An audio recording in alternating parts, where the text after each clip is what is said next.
Hello and welcome to Kinship Earth. I'm Lauren Archer and I'll be your host today for our Community Solstice Ceremony. Typically when we do our Kinship Earth Connections events, we feature a member of our community to give a high-level overview on their initiatives. Today we're doing something different. We're pausing here at the solstice. Of course, we know winter solstice in the northern hemisphere and summer solstice in the southern hemisphere. So wherever you are, we are gathering together to mark the occasion by honoring our connection with Mother Earth and giving an opportunity for each person in attendance to share their personal blessing or a sacred story or a poem or a song. So it's a wonderful opportunity to come together and honor the turning of the great wheel of the year and weaving our community connection together. In this video, you will hear from Dr. Stephen Gomes, the chairman of the board of Kinship Earth, as he introduces and welcomes our new board members. And we're delighted to make that announcement formally in sacred space. So I invite you to settle in and join us for this special occasion. And we wish you a very blessed solstice.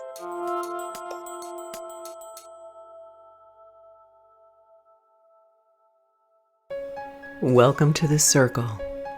We gather together to co-create a sacred space and a sacred time, honoring Mother Earth's natural cycles and seasons. On this solstice, we call in the presence of the Great Spirit as we enter this collective space with a sense of wonder and an open heart for the miracle of our inherent kinship with all life.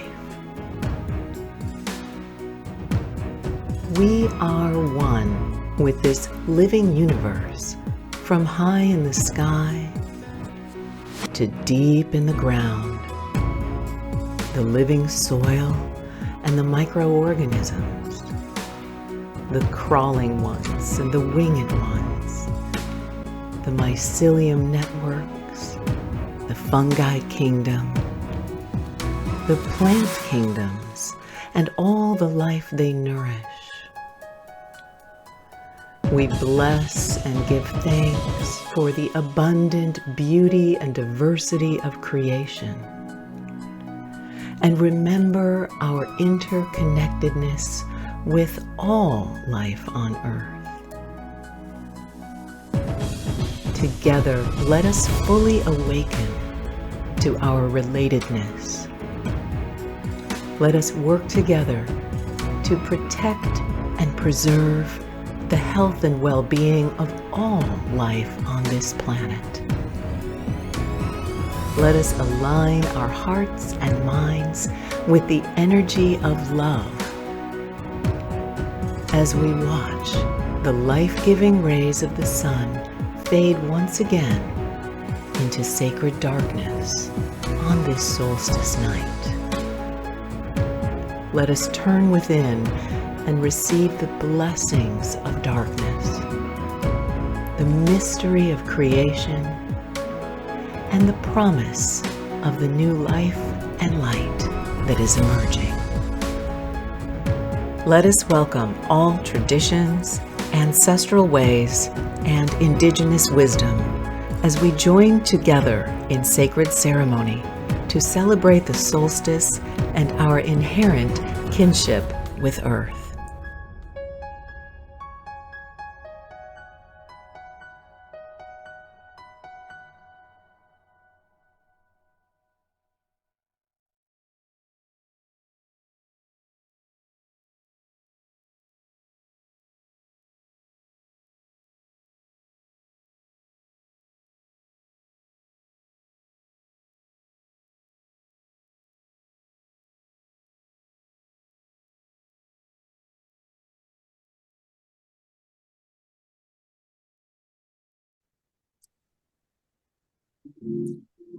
Welcome, and I'd like to turn it over to Stephen Gomes. Stephen Gomes, Chairman of the Board of Kinship Earth, to do a welcome and an introduction and make some special announcements in sacred space, because it is a sacred announcement that we're thrilled to make. Stephen. Thank you, Lauren. I also, just to be clarifying the agenda today, when will people be doing their individual sharings? Is that after this announcement? Yes. Okay. So I am really pleased to make the formal announcement that we have added 2 new board members to Kinship Earth. And that's particularly important at this time of our evolution, because we were formed as a corporation in 2021, and at that time we really were not active, and we have been through a period of 1-year exploration of who we are, where we fit. We know that we're an impact network. We don't know where to fit ourselves in the whole panoply of organizations around the world who are impact networks as well. And we determined that we needed help in broadening the scope of our exploration, and we needed it to come from persons who already were well networked themselves. And so we've been searching for quite a while, and we had a set of criteria that we produced and used that criteria for the selection process. And Walter and Susan and I, we're all of the quote, the elderly generation, and we know that we had to pass the torch on to the younger generation. And in part, we did that with Lauren, so we're so grateful to have you, Lauren. You're such a beautiful soul. We're just so grateful that you made the decision to share your light and talent and really superb voice and skills with Kinship Earth and what we're doing here. Without you, I don't really think it would have been possible. So that's the first step. And as we looked around the world, I started traveling, looking, and keeping my eye open. And I'm highly networked myself. I got invited to visit with Tomas Bjorkman in Stockholm. And Tomas wrote this book called The Nordic Secret and invited 35 activists to visit with him on his private island, Escaret. And there, lo and behold, I met Wendy Ellyatt. And as soon as I met her, I knew instantly that she was somebody that would help fill one of these open slots for us. She's a futurist and a change maker. She's very involved with wellness. She's involved with Tomas Bjorkman and the inner development movement around the world, which is something that really is important to me personally, and also Kinship Earth itself and our co-founders were all involved with the fact that we recognize that human collective consciousness had to be expanded if we are going to survive as a human species. So that was front and foremost. And comes along, I meet Wendy. And Wendy and I had a number of conversations on that island, and I listened to her, watched her, and I just realized and hoped that she would be open to a conversation about Kinship Earth. And lo and behold, she was. So I'm going to say right now, hallelujah. And hallelujah is going to be my little theme song that I present later on when we do the sharing. Long history about hallelujah, but for now, let's just say it came from the book of Psalms in the Jewish Hebrew tradition. And so we are very fortunate to welcome Wendy onto our board officially, and to officially start meeting with our board starting in January, although we have been involved in onboarding ceremonies and activities for some time with her as well. Secondly, and there's no order of importance here. It's just we are linear people, and sometimes we have to do things in a linear manner. So I do also want to welcome on board our second new board member, who is the Appreciative Inquiry thought leader in the United States, a distinguished academic practitioner, well respected far and wide for her work with Appreciative Inquiry, and that is Dr. Diana Whitney. And she is very active in the whole field of Appreciative Inquiry, also working with clients to this day. And we are very fortunate that Lauren was able to meet her in person, work with her, and we realized that Dr. Whitney had many of the aspects that we knew would help us as we explored deeper into what is the purpose and function of Kinship Earth. We really need to get down to beyond more vague, generalized statements, down into the particular programs that we will unveil in 2023, that will be our focus areas. And we needed her expertise to help us develop our own process. And she's involved with the International Organizational Development Network, ODN, and there's so many things that she has done already. And if I were to go through a whole list, it would take the rest of this program. So I'm not going to even try to do that, but welcome aboard, Diana. I really appreciate your willingness to join us as well. And I feel so super confident that with this addition to our board, we will be so fortunate to proceed with the two of you. And I feel that we will accomplish great things in 2023 and beyond. So that's our, speaking about our board of directors. In addition, we also have a board of advisors. And we have been most fortunate to have this group of stellar people on our board of advisors. And we started with George Orbelian, who is here today from San Francisco. George is someone that I refer to as the super connector. I used to think that I had a great world network all over the place. And then I met George in person in San Francisco. I got, oh my God, I'm just a kindergartner. You know, George is like this incredible network all over the world. He knows them on the first name basis, and he just brings them up, and they're everywhere. They're all over.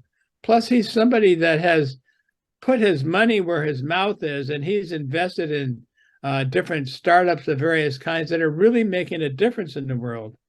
On top of that, George is the vice chairman of the Buckminster Fuller Foundation in San Francisco, which is an organization that Kinship Earth is aligned with very closely, and we hope to be more aligned with them in the future as things turn out.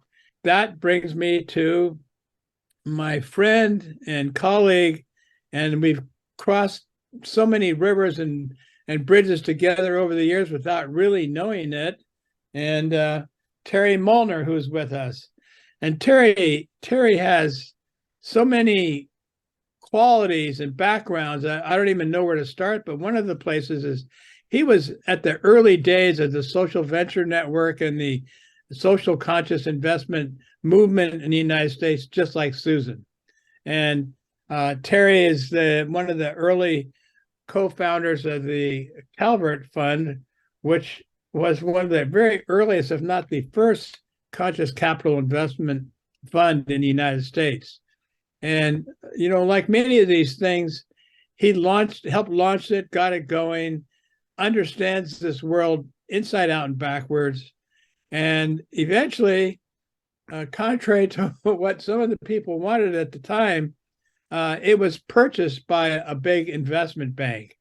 And it's still working as a quote conscious investment fund. It is now $37 billion.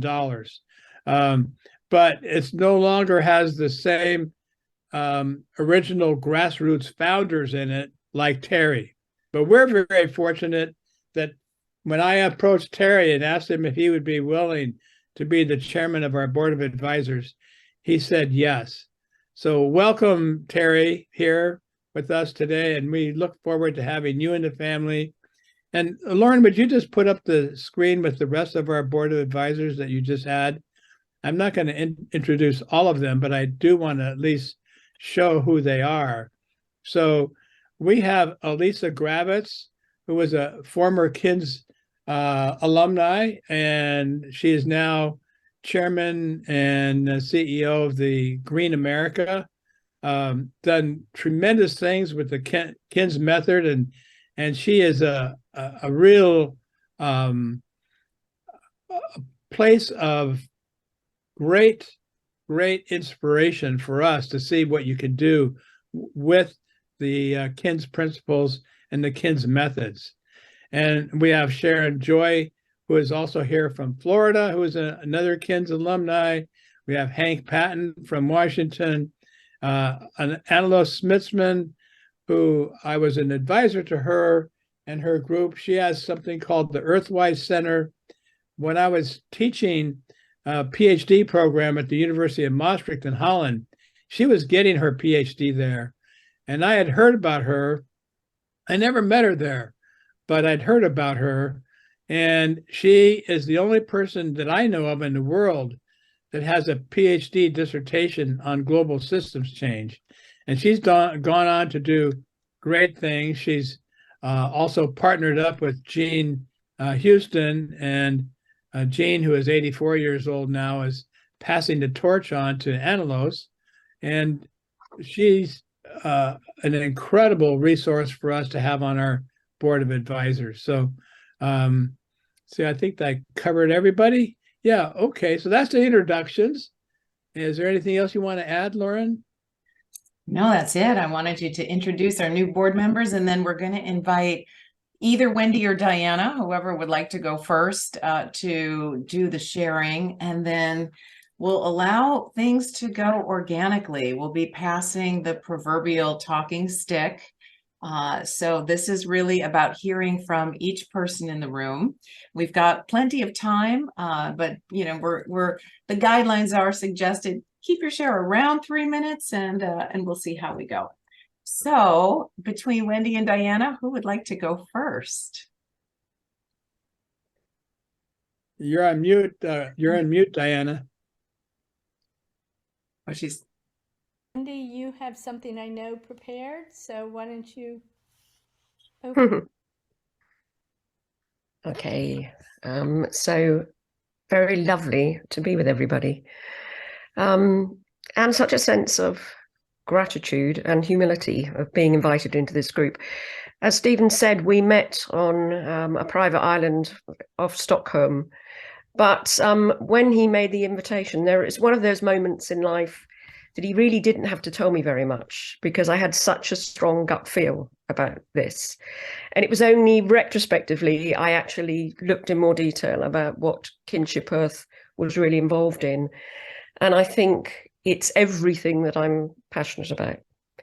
So it was a really fascinating thing and a true honor to be given guardianship of taking Susan's beautiful work forward in a world that is in such a critical point. I think we're all blessed to be here now, but that it comes with its challenges. So yes, and I think both Diana and I, we have a discernment about what we are involved in, because I think what's also happening at this moment of time is a deep sense of discernment about who we are and what we've been called to do, so that you're called to a particular role, and actually letting go of anything that isn't 100% who you are in the world and the way you walk the world. So I'm delighted to be here, and I'm looking forward to the journey together. And Diana and I always think straight away, I think we're going to work beautifully together.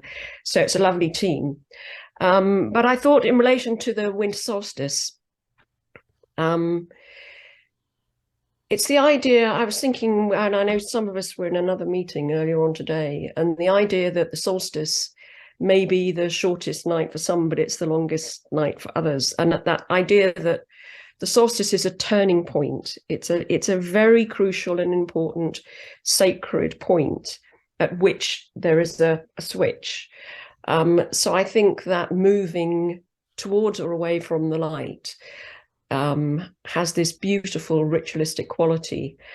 And I come from a Celtic family on both sides. Both my mother and father were Celts. But on my mother's side, I have 1,000 years lineage of farmers and millers. So people who were incredibly attached to the land. And my mother has only got to look at a plant and it trebles in size. So that's still that deep, deep love of the land and plants. And my granddaughter, I can see straight away, has got the same thing.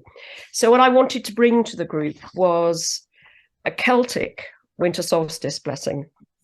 So I bring this from my land, from the Druid ancestry that was ancient before the Romans arrived. But this is from my Celtic heart to all of you.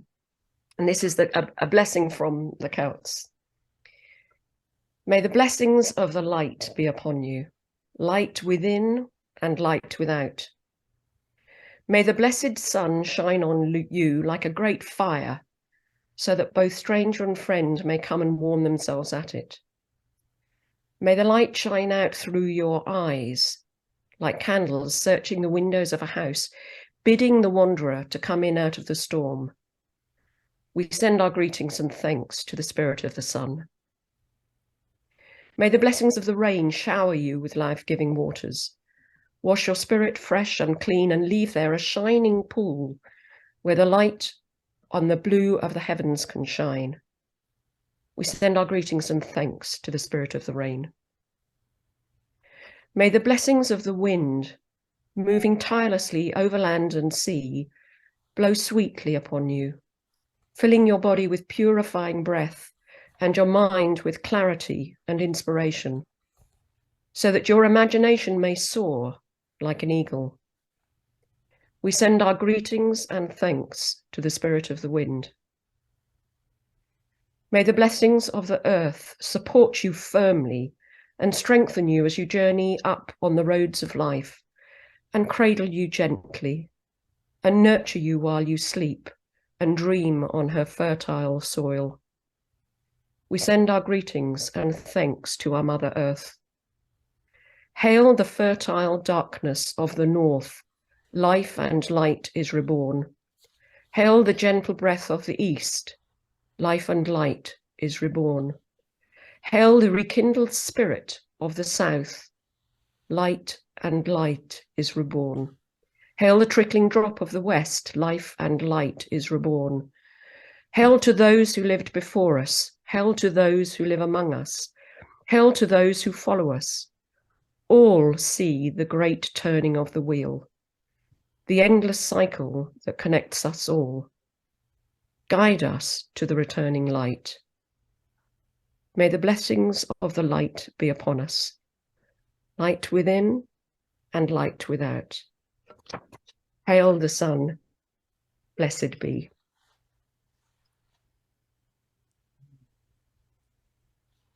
Beautiful, blessed be. We could pass it to Diana, please. You're on mute. Ah, No, you're not. no, I'm off mute. I'm just perhaps not talking loudly. Oh. I have my ceremony voice on. As Wendy said, there's a connection there.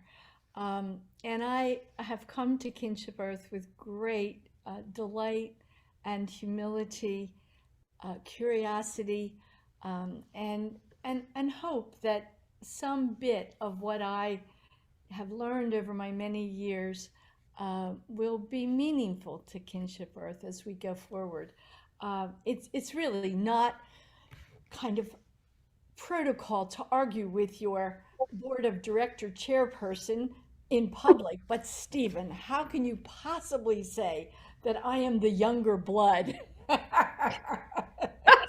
I am Well, honored that you put me in that category. you are compared to me. Oh, so my traditions are Native American, are Lakota Sioux, and this summer I went out to Arizona for a Sundance, something that I did for many, many years annually. That was the ending and beginning of my year for a long time. But this year was the time to go out and visit and see people that I hadn't seen and to be in ceremony. And while I was there, it was, okay, Spirit, what's next? Right? Here I am, the hollow bone, what's next? And I get back from ceremony, and I think it was within a couple of weeks, dear friend of mine, Greg Welch, said, you've got to meet these people, Lauren Archer, Stephen Gomes, they're doing this incredible work. I've told them about you, they want to meet you. And so the love story began. And then I got to meet Susan and Walter. Soon Wendy came on board. So I am delighted to be part of Kinship Earth. And I had such a wonderful afternoon. I read my friend Charles's book called Light Reading. I thought maybe there's something there. I read another wonderful book called Earth Prayers that I always draw on. But what settled in with me is a passage from Gunilla Norris's book, Sharing Silence. And one of the things that I have done along the journey of my life is found another institute called the Taos Institute, named because of Taos, New Mexico, when I was living there. And we founded the Taos Institute on a set of practices that are implicitly relational, with an understanding that reality isn't something that's mine or yours. It's something that we are always in the process of creating together. And with Kinship Earth, our relationships with Earth, with all life, as the prayer that Wendy so beautifully offered for us, are essential. So I choose to read a small section on relationship. To become ourselves, we need others. Only in and through relationship do we truly become persons. We know this from childhood. We first learn of our existence through the eyes of our parents. They are our first mirrors. The process of learning who we are and who we might become continues through all of the relationships of our lives. In the deep resonance of companionship, we dare to journey to the center. It is important to recognize how much we need each other. This recognition removes the illusion that we are self-created. It teaches us that giving and taking are like inhaling and exhaling, the breath of relationship. By recognizing our need for each other, we acknowledge that every aspect of reality is connected to the whole, and nothing is separate from us. And so we are kinship, and we are on this most sacred night together, and I am grateful. Mitakuye Yasin.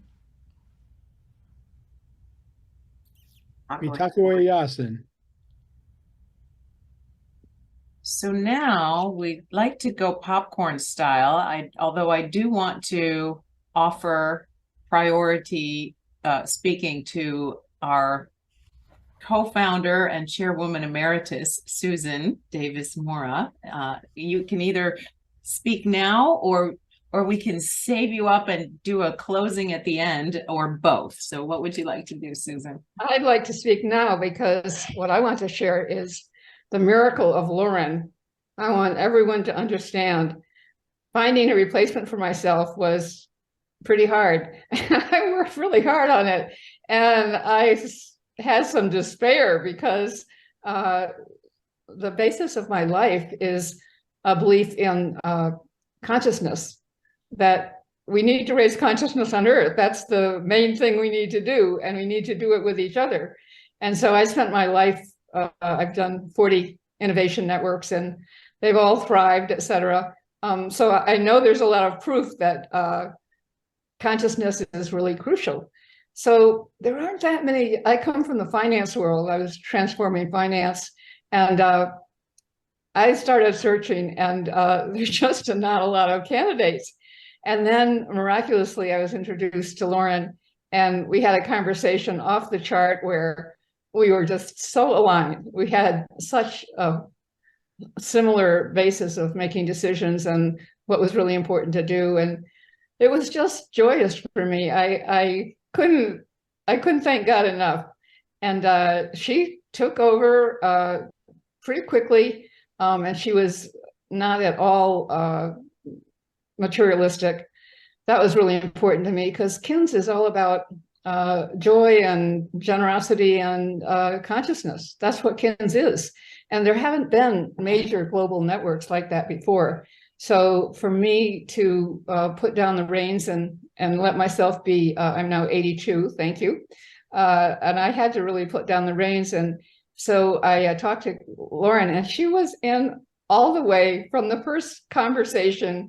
I was thanking God so hard for so long because she was saving my life and my life's work. So I just want to ask each of you to really pay attention to what she says to you and what she's doing, because she's the most KINS active person I've ever met. She's thriving. She's going gangbusters, and there's no downside with Lauren. Nothing bad ever happens. She is purely joyous and generous. And so I want you all, each one of you, to really know that's true. I don't speak false. And so there are lots of opportunities that I think each of you could offer to her that you love to do. It's the thing that you feel that you're born for. And then she'll help you with that. But she's just so conscious, and she's so generous, and she's so able to connect people to the very people they need to meet. So I can't think of anything I'm happier of than gifting each of you with the woman who's taking my work to the zenith. And I've never met anyone as generous and as active and as sufficient and as successful at generosity as she is. So Lauren, I bless you every day. I love you all the way to the best thing in life and back. Thank you for everything you've done so far. And this group is a perfect example of your capability. This is a wondrous group. We're going to go far with each other. I can promise you that, because she's using the KINS method, and the KINS method has worked better than any such group that I've ever heard of on Earth. So God bless. Leave it to Susan to be the generous soul that she is and to shine the light on others. Thank you so much for creating a body of work and a foundation from which we all, I think, are grateful to be able to say yes to, and that we are happy to spread and to share. So thank you so much, Susan. Walter, how about you?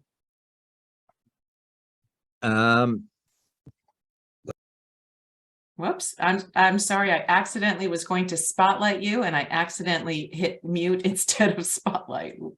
Can you unmute yourself?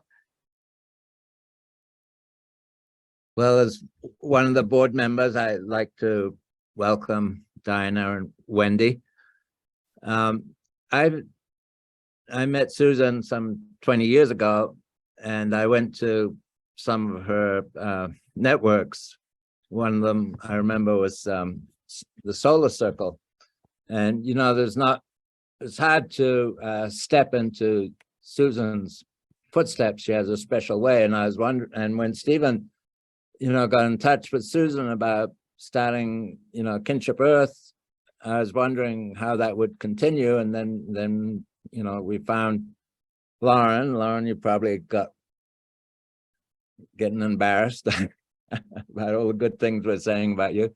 But anyways, Lauren has been able to step into Susan's work, but in her own way, in a modern way, with social media and all that stuff and networking. So I think it's fantastic that the two of you have joined, and will really be able to move Kinship Earth forward.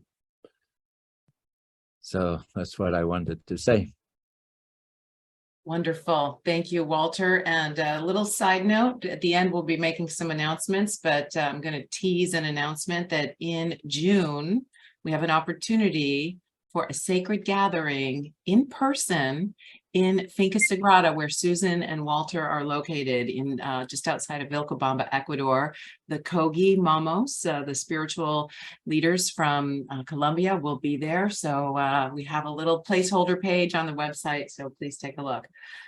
All right, so we have heard from the board of directors, and I see Terry wanting some attention next. So Terry, as the chairman of our board of advisors, please go ahead and share. And then we're going to be passing the talking stick around the circle. Sometimes we wonder how love begins. It begins in a forest where the woodchucks woo and leaves wax green and vines entwine like lovers.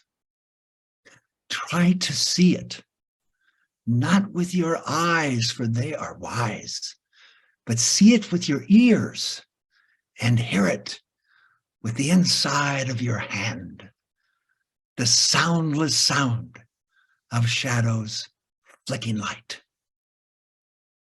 Celebrate sensation.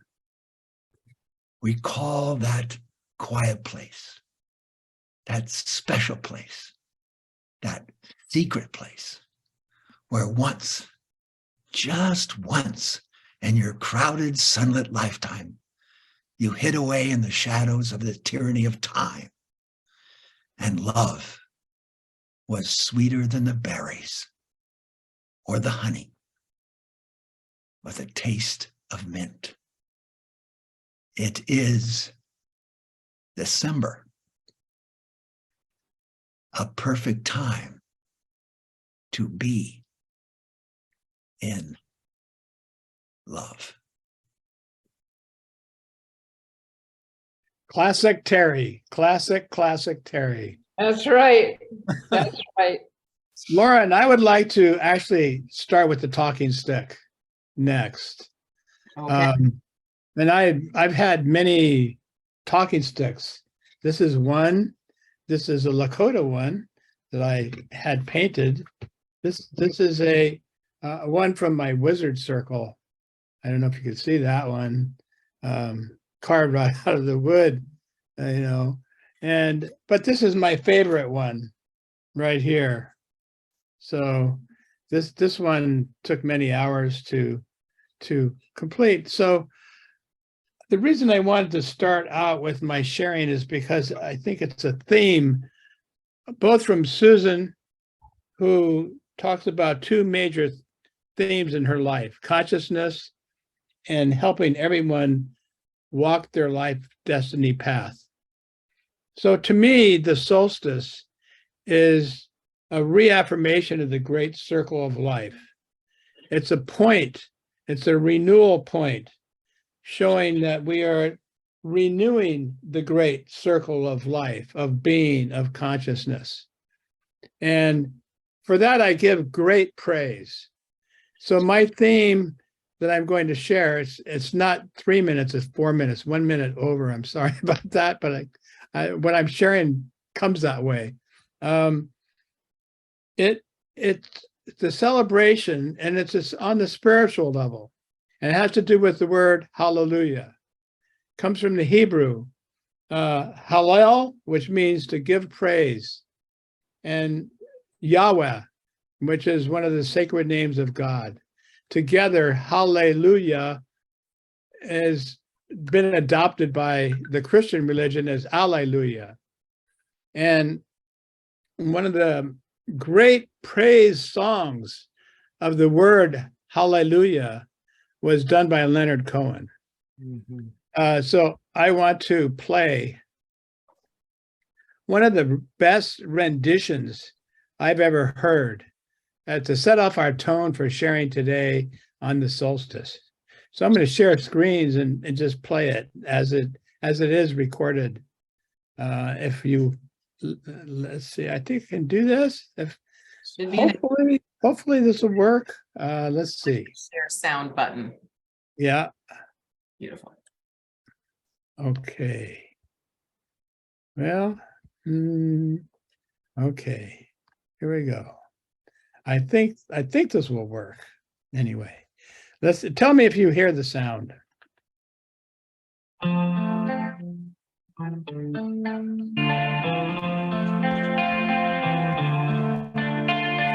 Heard there was a secret chord that David played and it pleased the Lord, but you don't really care for music, do ya? Well, it goes like this: the fourth, the fifth, the minor fall, and the major lift, the baffled king composing hallelujah. Hallelujah, hallelujah, hallelujah, hallelujah.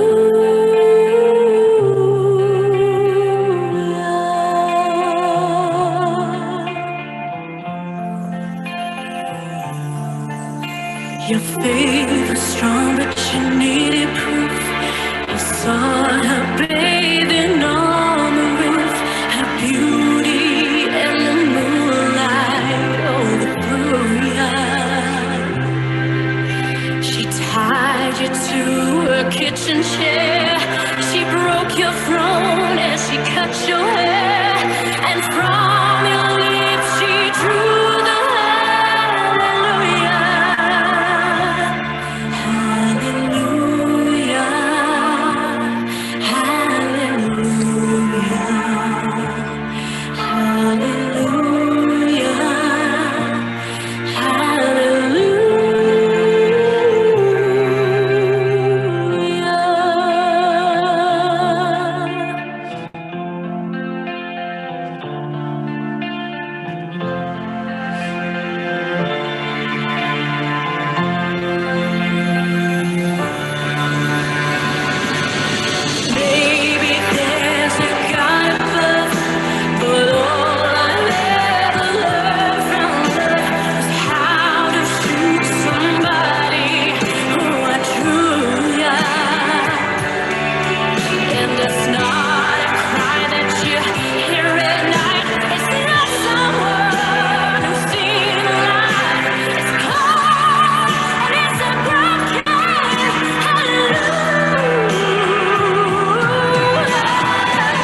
Okay.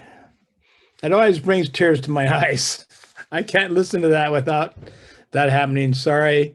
And I'll pass this on to whoever else wants to be next and share their sharing with us today.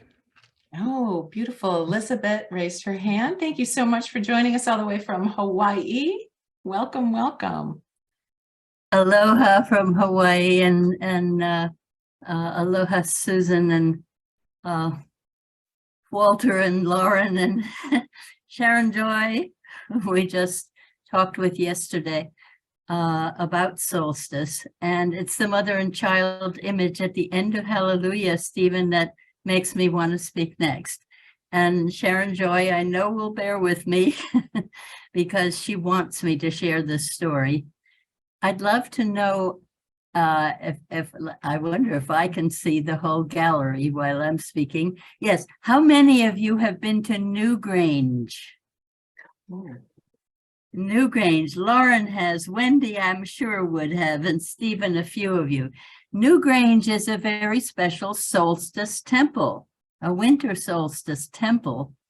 And it is in the shape of a very large circle with stones upholding an earth mound. And it's older than Newgrange, it's older than the pyramids, it's older than Stonehenge. So it's very hard to figure out who built it. But when I went there and saw this story of the winter solstice, when Father Sun's light penetrates up this narrow passage to a tiny little temple that is very much smaller than the big mound. It just takes up a little section of it, and it has that entranceway. And there are inside the temple where the sunlight pierces at that one time in the year, there are 3 little alcoves with soft depression beds. And it is called a tomb. Over and over, everywhere in the world, it is a tomb. And when I was in there, I knew this is not a tomb. This is a birthing temple. The symbol of Newgrange is a triple spiral, father, mother, child. The outside the temple, there was a stone statue, I assume still there, with a woman holding up a cloth. That's a birthing cloth that a midwife holds. And I'm sure that the women came to give birth in the Great Mother tomb here, not tomb, but temple, so that when they carried their baby out through the Great Mother's birth passage, you got that double symbolism of the earth and the individual woman. And I do not understand why this is ignored, unknown. I can't find any reference to this. There's a Turkish birthing temple I just found yesterday after speaking with Sharon Joy, where there is a birthing temple with statues of women holding bellies, and it's in a circle, but it's a very different one. It's the only one, and I'm going to try to get in touch with the person who's most familiar with that to see what they think, because this is the symbol of solstice, is the rebirth of the light. What better symbol could there be? So thank you for letting me share that.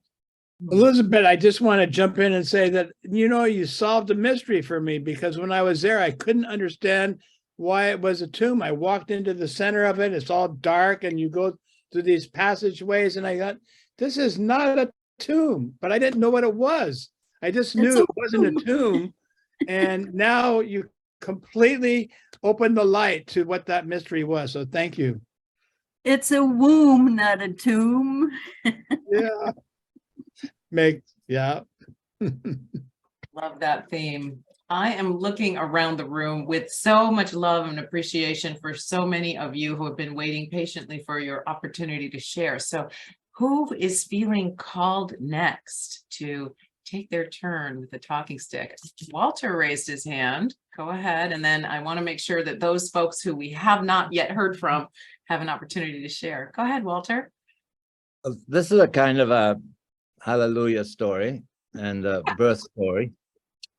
I was talking to my daughter in Wisconsin this morning, and she was saying how there's a storm coming. They're going to get a foot of snow and minus 47 degrees.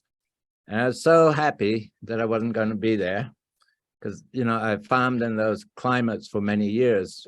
And the solstice is when the days start getting longer. But it's also right in the middle of the cold. Well, January and February can be colder, but anyway, listening to the song, it reminded me of birthing a cow when it's so cold. I remember once I knew a cow was going to calve. I was a dairy farmer, biodynamic dairy farmer my whole life. I'd set my alarm for 2 a.m. because I thought the cow was going to have a problem, and it was a really cold night, maybe, who knows what, can't quite remember, but I could see the legs were just sticking out and the cow was lying down trying to push the calf out. And, you know, when it's so cold, you have to have a bucket with warm water, but it freezes pretty quickly. And then you have to put your arm inside the cow and put little chains around the legs, and I had a special come along and you pull the calf out, and it's, you know, minus 10 or minus 20, whatever. And then you lay the calf in front of the cow and the calf starts shivering, and the cow just knows to lick the calf. And so that's even when times are so tough, and we're sort of in tough times like that, we can still see the beauty in the world and sing the hallelujah. So I just wanted to share that as my solstice story. Wow, that really brings it home to earth of being with the cow. I love that. Thank you, Walter. All right, I know that Bobby has prepared a poem. May I call on you next? Our sister Bobby, who's in our sisterhood circle, one of the KINS groups. I'd love to hear your share. Thank you, Lauren. So I'll just add that solstice is truly, for me, a time of not only the return of the light, which is important, it's also an honoring of the wisdom of the dark, which is also the wisdom of the feminine, the wisdom of the earth, the deep-seated place where seeds germinate. And so the poem that I wrote in honor of the solstice recognizes this rising of the feminine. Faces of her in fractal facets, yin arises. Tender mosses reconstituted by rains, soft whispered earthy smells in heart-aching greens, amidst quartzes of every hue sparkling. Sunset and silver-hued Venus returns from deep journeys. She, transformed from within her secret room behind sun's magnificent radiant heart and ecstatic center. Her warrioress being honed by furnace of fierce love and power. Blue-green pearl, Mama Gaia pours forth generosity in sacred exchange as dance partner, co-creatrix with sun's eminence. She shape-shifts light into life's infinite flow and diversity.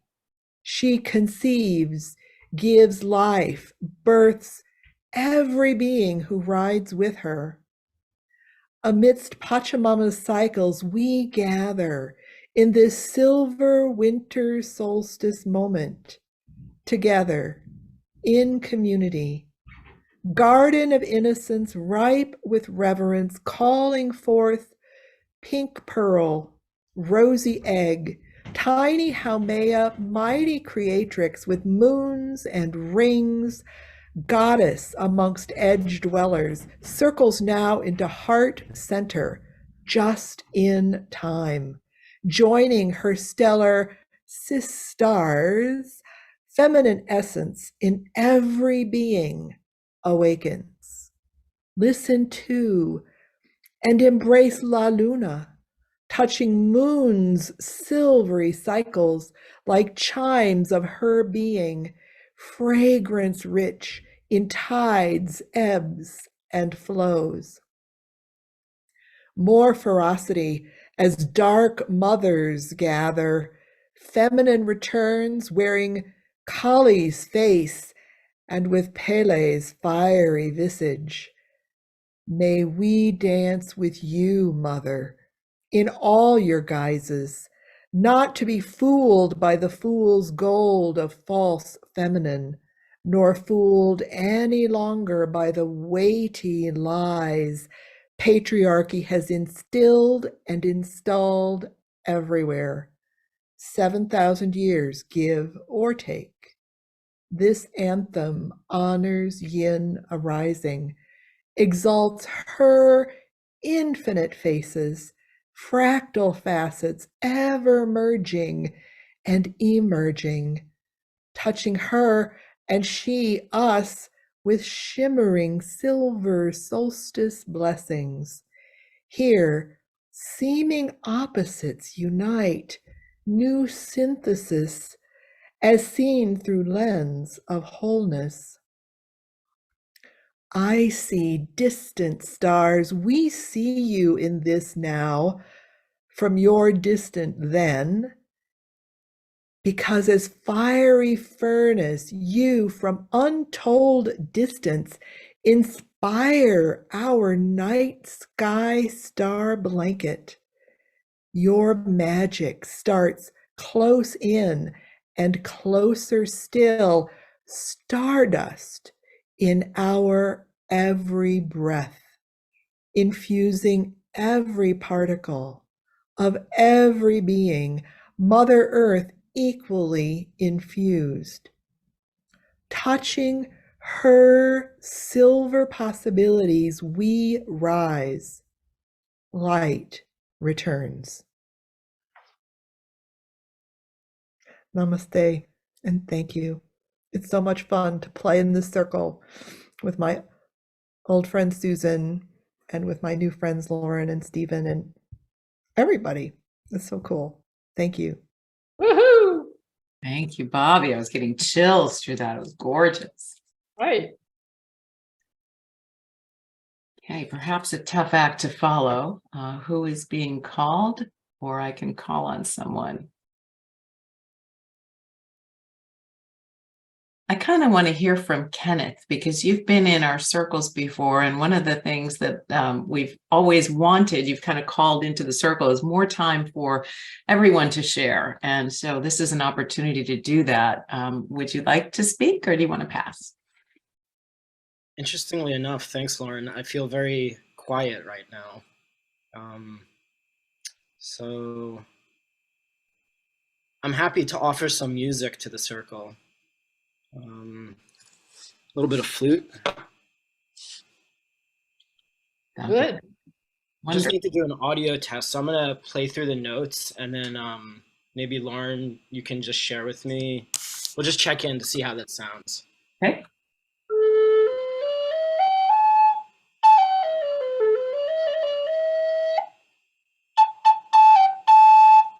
Cool. Perfection. So, yeah, whenever I offer flutes into the space, I guess this could be the case with anyone who's speaking. There's always the opportunity to watch the person being as they're being in the expression, and that's certainly an option. And I also offer the opportunity, if it feels resonant for you, to close your eyes and if there's a particular bird that you have a connection with and that bird is available to connect with in this moment, that I would invite you to close your eyes and just feel the presence of that bird. and to let that bird take you on a journey.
Magnificent.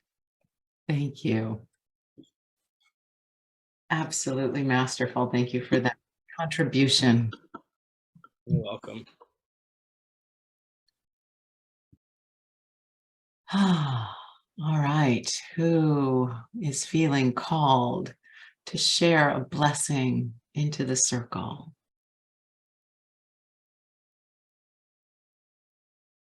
Janaki, another one of my soul sisters that I've known for many years, and we do sacred work together on a regular basis. Thank you for being with us today. I think we figured out it's about 14 or 15, maybe more.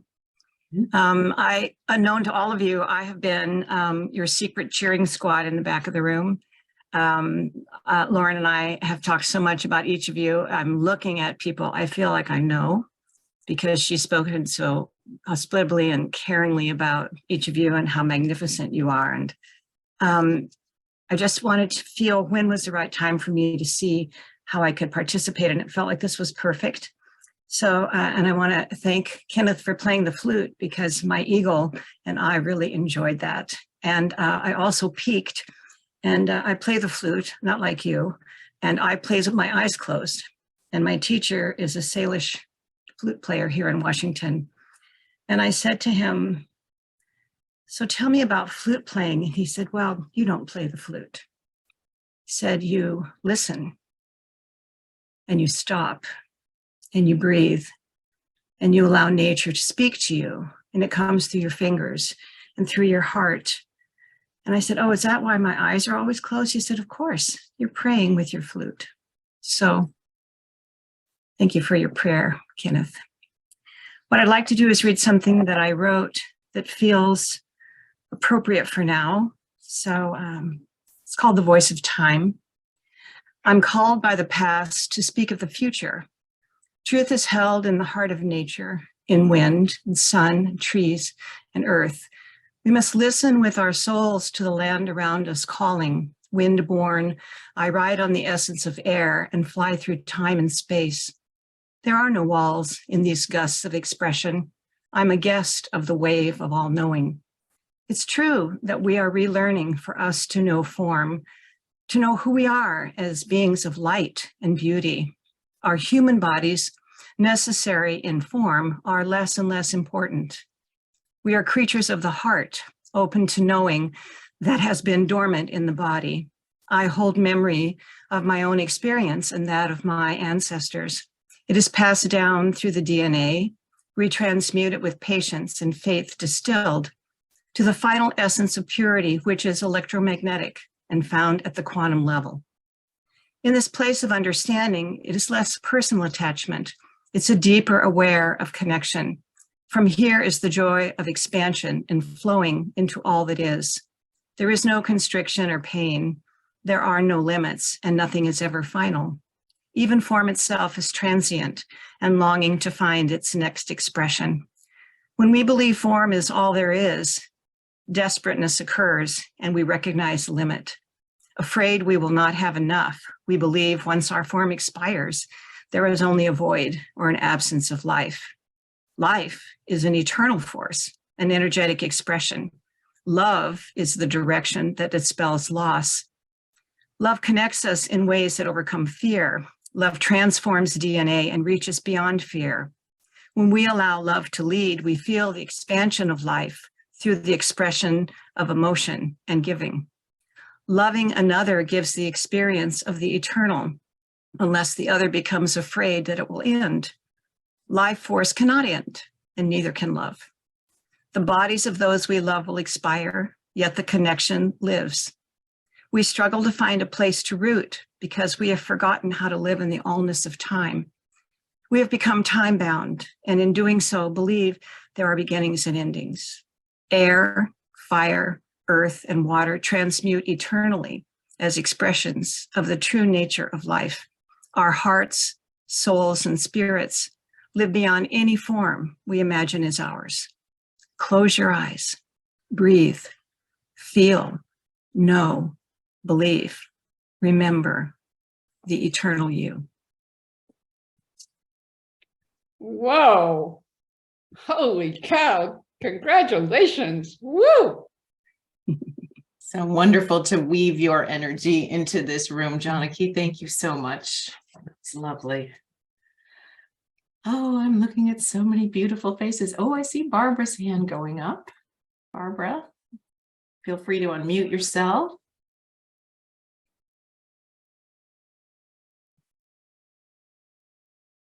Hi, everybody. I'm sure I'm the oldest one in the room. Susan, I know you won't contradict me. I'm 82. I'm 82. I'm 87. Oh, okay. You win. Well, yeah, right. I just wanted to say how really inspiring this has been, and the feeling of desperation that I've had about what is in me right at the moment concerning real regenerative agriculture just has gotten washed away. And I just want to share something beautiful with you all. I just came from a 3-day conference called the Western Canada Conference on Soil Health. And the cover of the thing is called Biology, Not Ecology. There were 500 producers at that meeting. 500 people Alan Savory's training and the Ranching for Profit School, those have just spread over the whole world. There's something like 15 million hectares under the holistic management model now. And when I saw these, there's women and there's younger people and there's new farmers and there's old farmers. 20 years ago when I was raising bison, you'd go to a rancher's meeting or farmer's meeting and everyone had white hair.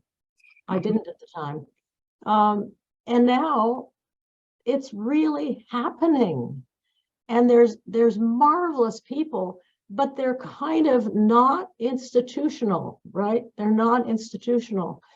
And what is in me is that there are these people with tons of money. There's this thing called, what is it called? Financial Partners or something or other. Anyway, Mike Italiano's group that want to get into regenerative agriculture, but they're thinking top down and they don't understand that these people looking at, well, what happens? What's happening to these plants and which ones come into bud earlier and which ones later? And how do I read the animals and how do I read the soil? This intricate work, which these farmers are engaged in, and their leaders, people like Gay Brown and Dr. Christine Jones from Australia and amazing people. But the top is stuck in institutionalism. And yeah, I feel like the whole thing could get co-opted and basically life on Earth depends on it. It depends on having so many eyeballs and diversity of beliefs and terrains and genders and the whole 9 yards. We need those eyeballs on the ground. And that's, yeah. So I just wanted to share with you that it's actually happening, but it's happening below the institutional level. And I'm scared of the institutional level because even though they control trillions of dollars, I don't know whether I can trust them, but I don't know where else to go. I've started a conversation with Mike to see if just by chance I could change his thinking from going to universities and institutional structures to what's really happening on the ground. And we're losing small and middle-sized farmers, you know, left and right, all over the world. And it's planned. And I just, is there some way? I mean, I've written some stuff to try to educate these folks. You know, he was saying, well, we've got the University of Pennsylvania. That's not it. Well, we've got the organic. That's not it. It is that relationship of humans with the soil and that they listen to nature and they pay attention to what nature's cues are. And they build that microbiome. They build what Dr. Jones calls the sociobiome. So the plant and soil interaction. And these young farmers, they know it and they're doing it. And it's happening all over the world. And that's my good news story. And the other one is, now what? So sorry to kind of walk your boat, everybody, but I don't know why I'm here because I'm so not of the level of all you folks. But I'm down in the trenches. I'm in Alberta. It's minus 35 yesterday. Oh, it's warmed up today. It's minus 28. Yeah, that's my contribution.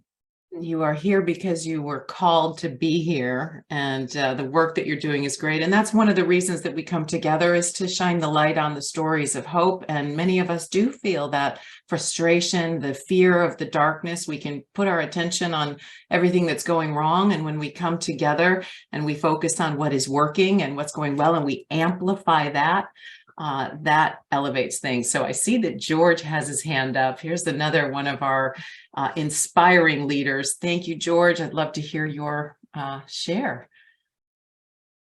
Thanks, everyone. I'm going to share a piece from Buckminster Fuller. This is from his last book, Grunch of Giants. He wrote 26 books. This was his last one. So this is from page 84. And it puts into perspective what we're here to do. Before humans could be designed to occupy it, planet Earth had to be designed. Before planet Earth could be designed, the solar system had to be designed. Before the solar system could be designed, galaxies had to be designed. Before special case galaxies could be designed, special case macro-micro universe, all its atoms and molecules, gravity and radiation, all had to be designed. Before any realizable designing was possible, it was cosmically necessary to discover and employ the full family of eternally coexistent and synergetically interaugmentative, only by mathematical equations expressible, intercovarying generalized principles governing the generalized design of eternally regenerative scenario universe. And before all recognition of the eternal generalized principles in their inherent design science functions, it was further necessary to have, 1, the design of an eternally regenerative, radiationally expansive, and gravitationally contractive, everywhere and everyone, complexly intertransforming, non-simultaneously episoded scenario universe. 2, the generalized design of galaxies and entropic matter into energy as radiation exporting stars and generalized star systems of planets serving centropically as radiation into matter importing planets. 3, the design of planet Earth as the sun orbiting, biosphere protected, and oxygen atmosphere equipped incubator of DNA, RNA design controlled biological life, and of that life's photosynthetic conversion of entropic radiation into syntropic, orderly hydrocarbon molecules in a vast variety of hydraulically compressioned, crystallinely tensioned, exquisitely structured biological species, regenerating as an ecological omni-life and human thinking support system. And 4, the eternal mathematics, numbering and structuring, the eternally extensive mathematical spectrums of frequencies, wavelengths, and harmonic intervals. Only thereafter could those human beings progressively re-evolutionize exclusively by trial and error enlightenment from their born naked state of absolute ignorance to discover their scientific principle apprehending minds, and thereby, now for the first possible moment in history, to glimpse humanity's semi-divine functioning potential as local universe critical information gatherers and local universe problem solvers in support of the integrity of eternally regenerative universe. Only now, for the first time, can we human beings effectively revolutionize society in an adequate degree to fulfill what I have identified in Critical Path as the #1 objective of humanity's inclusion in comprehensive evolution. The generalized principles have always eternally existed and have always been available for each special case revolutionary design realization.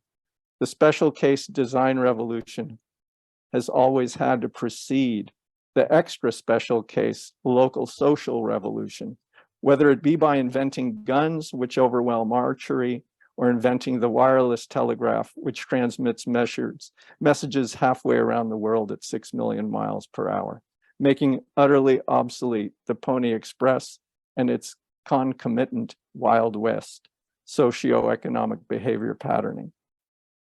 The greatest evolution producing revolutions are complex and take the longest to be realized. That's what we're here to do. Wow. Thanks, everyone. Look forward to working together. Thank you, George.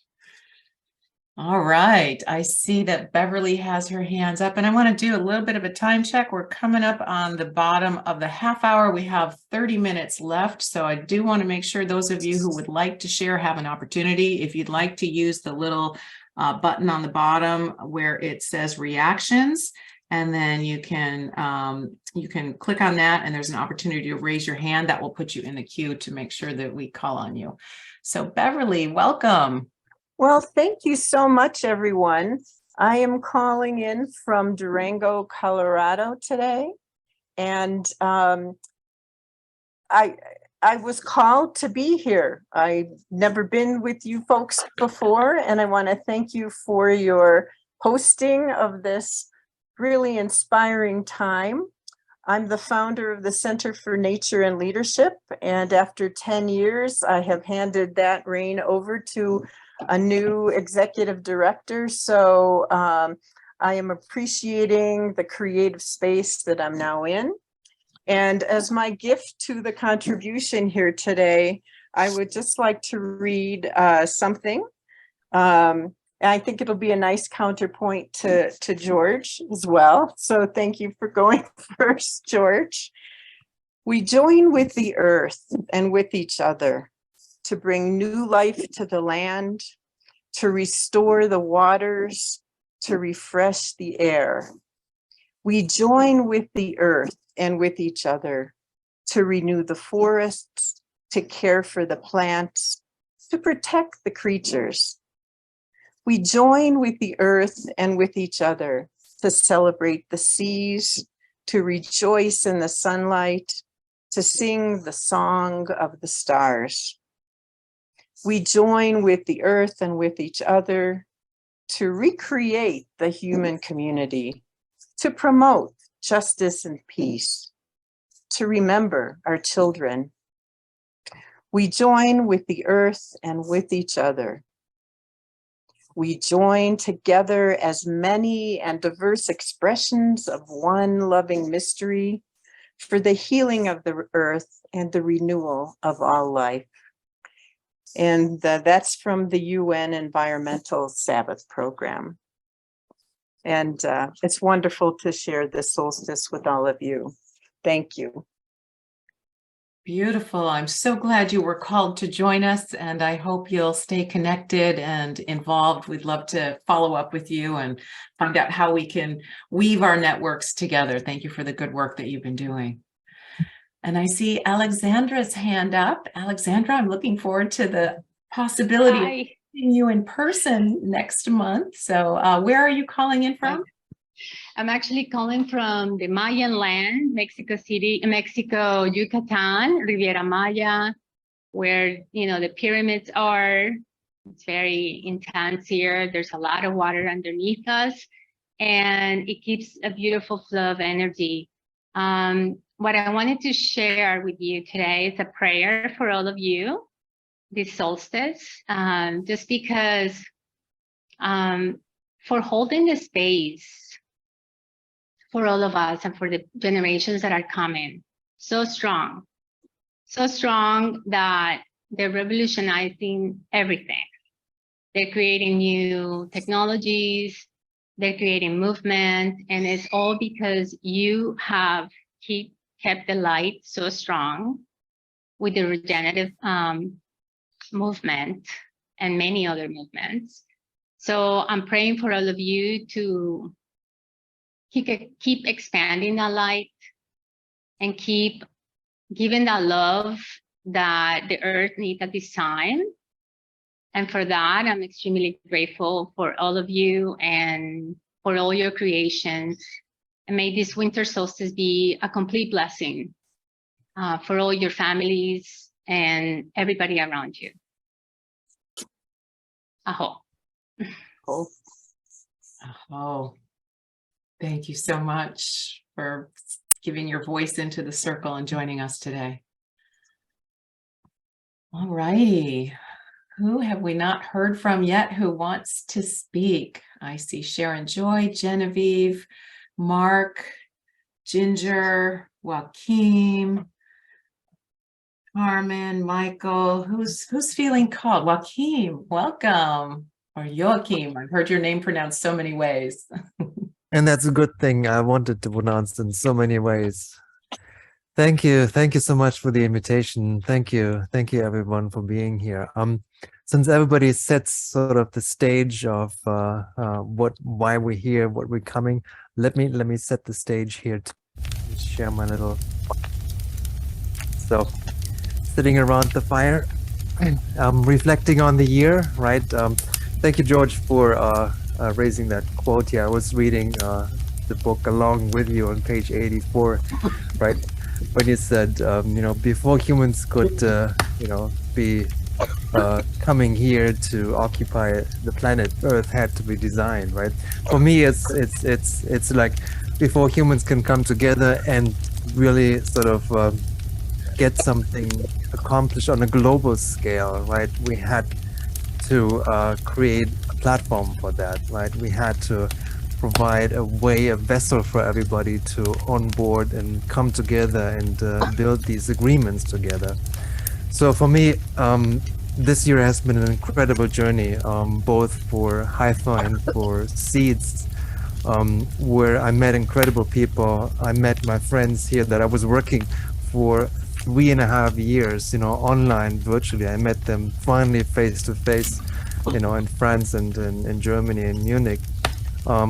And the journey continues. It is a beautiful journey. It is so many, you know, ideas, thoughts, you know, things that are coming to the surface that are being realized, you know, by everyone, by people here on this call. I enjoyed tremendous conversations this year, and look really forward to what we can do together in the next year. Looking especially forward to meet Alexandra again in real life, and Lauren perhaps too, you know, in Costa Rica, on Rancho Margot that I visited a couple of weeks ago. And I hope there's going to be a connection coming out of this right to Finca Sagrada, right? So between Rancho Margot and Finca Sagrada, we'll do incredible things. We'll launch incredible things, and we will see where we can take this next, right, to the next level, and helping humanity, 100% of humanity, as Buckminster Fuller points out. We're getting there. I think we're on the right track. It's an incredible, you know, time we're living in. It's when, you know, certain things are coming together. You know, this happens on the internet, happens every 20 years, you know, some big paradigm shift that we're going through. And it's happening right now in front of our eyes. You know, the right mindset, the right people are here, the right technology is here to help us connect and work together in these new wonderful spaces. So really looking forward to where this takes us next. I'm glad to be here, and thank you everyone. Thank you, Joachim, and I loved the fire. That was so nice. Beautiful. Yes, looking forward to meeting you in person next month too. That is very exciting. All right, Genevieve, welcome. And you are you in Italy? Yes, yeah. I don't know if I'm the only one from Europe at this moment. Yeah, and well, as a newcomer that I joined Kinship from in October, so that's only 2 months. So I'm so grateful for this opportunity to be in this platform, to observe, to learn, which is very important. Well, today I received a book of sacred geometry, and there is a passage of A Course in Miracles, and I find it so beautiful. I would like to share. And sure, we all need a little bit more miracle in our world today. So here I go. I am forever an effort of God. Father, I was created in your mind, a holy thought that never left it home. I am forever your effect, and you forever and forever are my cause. As you created me, I have remained. Where you established me, I still abide.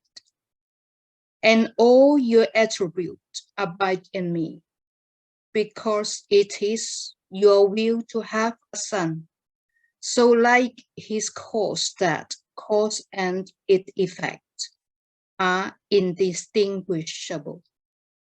Let me know that I am an effect of God, and so I have the power to create like you.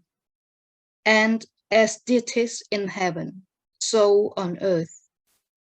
Your plan I follow here, and at the end I know that you will gather your effect into the tranquil heaven of your love, where earth will vanish, and all separate thought unite in glory as the Son of God. And I have finished here. Beautiful. Thank you so much. Thank you so much. Thank you so much for this opportunity. I really appreciate it. Thank you. I so love hearing people's voices, seeing their energy, and how we are each touched by that sharing. So thank you so much. May I call on, let's see, either Sharon Joy, Mark, or Fabienne? You all have your cameras on.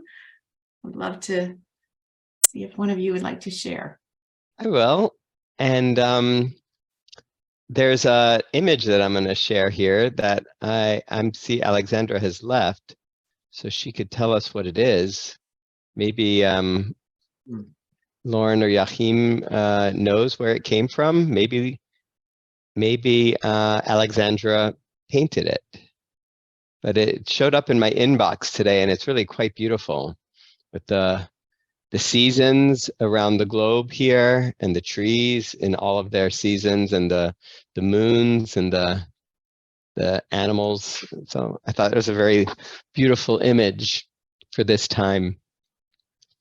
So I was listening when Barbara was speaking, and I was thinking about the soil, and I was thinking about the microbiome and everything that happens underneath the ground, and so that brought me back to this image again.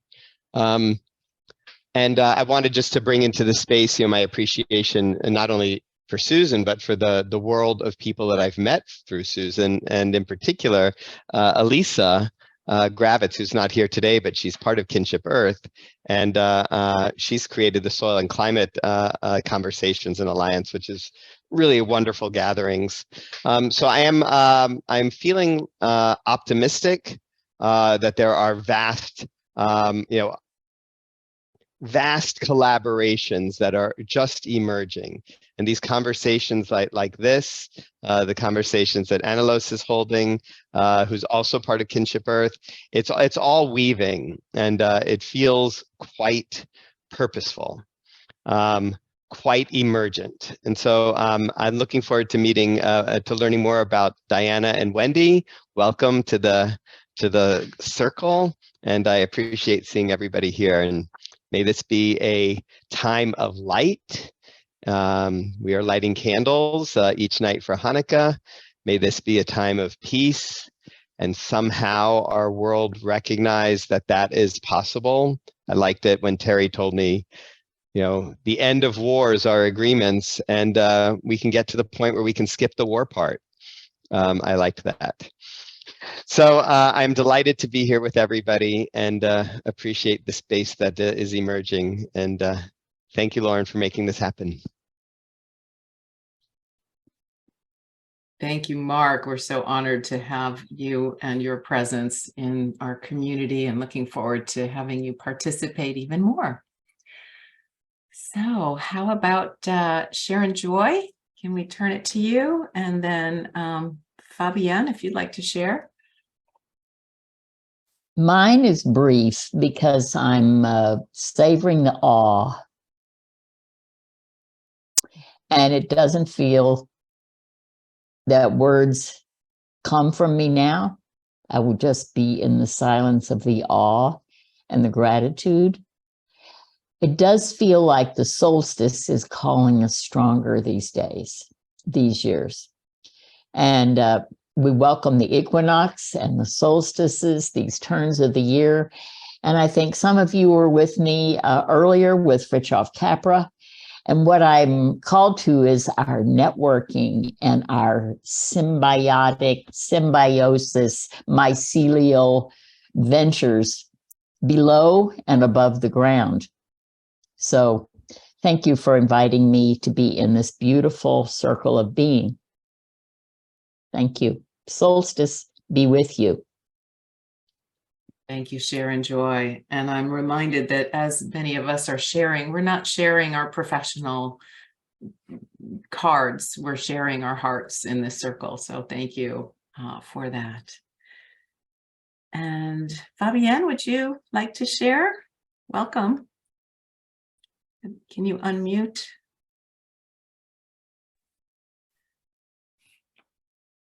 I'm a little nervous. I just came into my first time here. I am in the mountains of Mexico, holding the light, holding the light.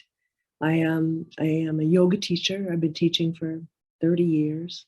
So I bring in the light to the people that I work with.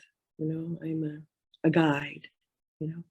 So I just have a little invocation today, you guys, because I have loved being here. I came in a little late, but oh.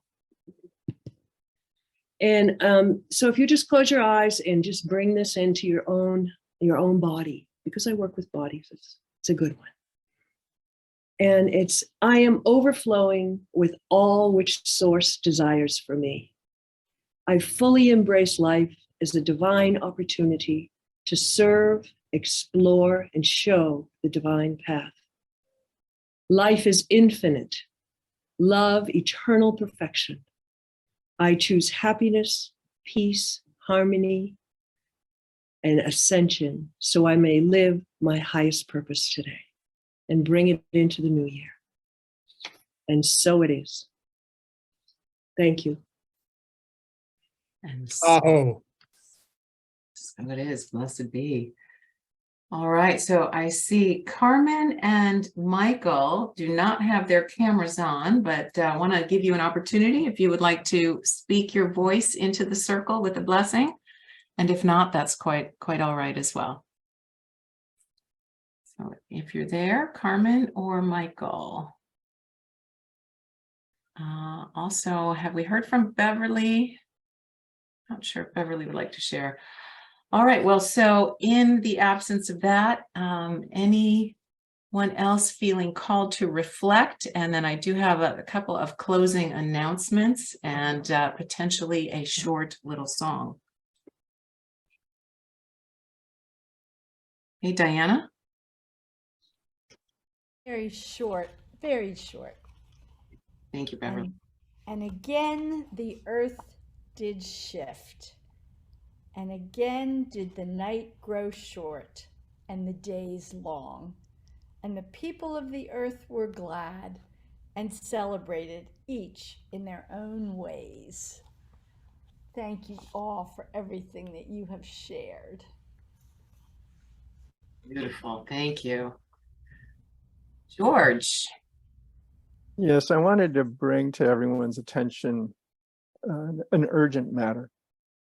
The Japanese government is considering releasing the radioactively contaminated wastewater at Fukushima into the Pacific Ocean in March of this coming year. And so I just wanted the group to know about it, because I know that if we do, we'll send that information out to our networks and to counteract this active ecocide. So thanks. Thank you, George. Well, on that note, I'm going to go ahead and share screens with a couple of upcoming announcements. Let me see if I can do this. Present.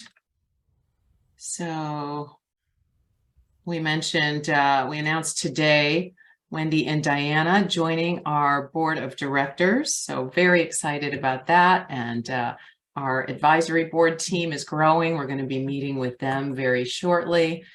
Some upcoming events worth noting is in January, on Monday, January 16th, we've got Dr. Leah Gibbons of the Regenerative Living Institute, and her topic is regenerative let's see, living, learning, and leadership. And so please join us for that. She is totally a kindred spirit and will be sharing some of the amazing work that they're doing and how that's weaving together with many of our projects. And then in February, we have the team from Planetary Care, Forrest, Tanner Lighthouse, Marion Wine, Joseph Nowicki, and Dr. Melanie Carlone. And they are doing amazing work on soil health and getting these tools and techniques into the hands of farmers. And then please take a look at our website. Kinship Earth is co-sponsoring an in-person event at Finca Sagrada, Sacred Land Farm in Vilcabamba, Ecuador, for the summer solstice. So we're in the planning process for that now. And I see that Benjamin has just joined us. And so we've only got a couple of minutes left, but Benjamin, we've each been taking just a couple of minutes to share our solstice blessings or contribution into the circle. So I want to invite you. We have a few minutes left. If there's something you'd like to share, welcome. And feel free to unmute yourself. Well, I didn't really expect to have a chance to speak. I really came on just to see everyone's faces, and unfortunately, I got bombarded with other things. I had intended to be here. So, yeah, I just send my love and blessings to everyone. I have a lot going on. It would take too long to talk about it. I think the simple thing is just to ask for your prayers and good wishes. I think we have an opportunity to form collaborations going forward, all of us, and I don't know who is going to be participating with things that that I'm working on.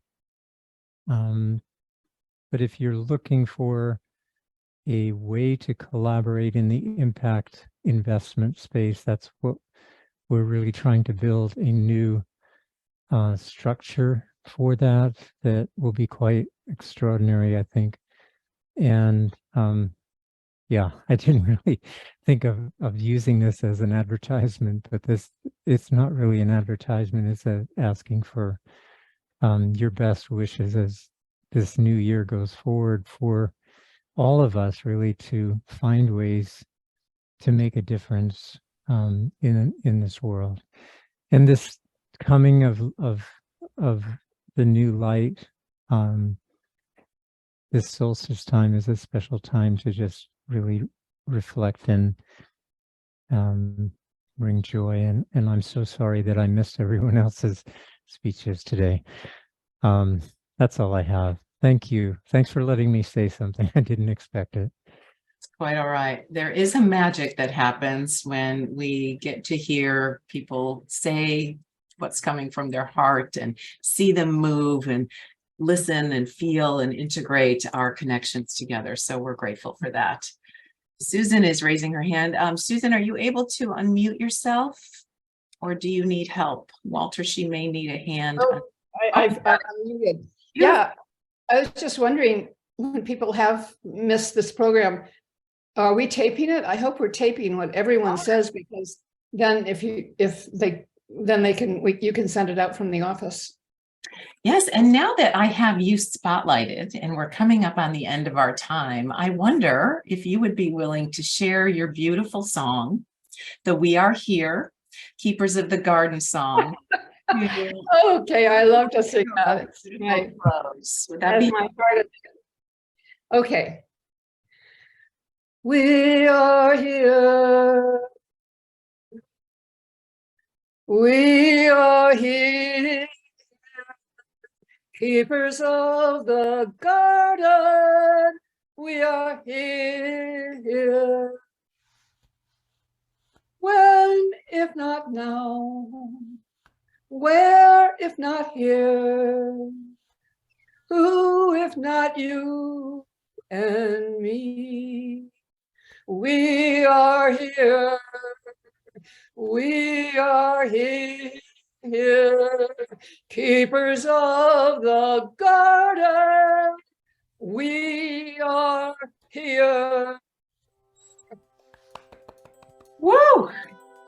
Thank you, Susan. Thank you for creating the foundation that has woven these connections together, all the work that you've done your entire life. Thank you to each one of you who are beacons of light in this world. Thank you, Great Spirit, Universal Consciousness, for weaving us all together. We trust the flow and that what emerges from our shared collaborations and creations are for the highest good. And I invite everyone to stay connected, stay involved. We do have our online community, which is not anywhere near as magical as coming together.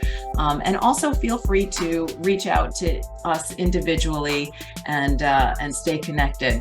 No? Okay. Any final closing thoughts before we close? Anyone feeling a burning desire to say anything? If not, we can all unmute ourselves and speak our voices into the circle. Blessed solstice, everyone. Thank you for. Bye-bye. Thank you. Bye. Thank you, Lauren. Cool. Please enjoy. Thank you. Thank you so much. Hallelujah. Aloha. Aloha. Aloha. Hi, nice to see you, Benjamin. Nice to see you. Bye. Hello. Blessings. Hello.